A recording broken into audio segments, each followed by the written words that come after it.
वजीर आला पंजाब के बयानात पर पीपल्स पार्टी का पार्लियामेंट में फिर एहतजाज। दोनों ऐवानों से वॉकआउट। पीपल्स पार्टी क़यादत से माफी मांगी जाए। सेनेटर शेरी रहमान का मुतालबा।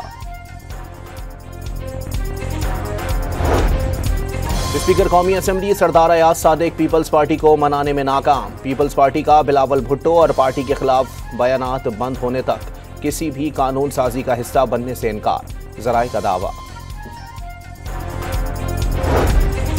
पाकिस्तान तहरीक इंसाफ की सेनेट और कौमी असम्बली की पार्लिमानी पार्टी का इजलास। कौमी असम्बली में महमूद खान अचकजई, सेनेट में अल्लामा राजा नासिर अब्बास को अपोजिशन लीडर बनाने की मंजूरी।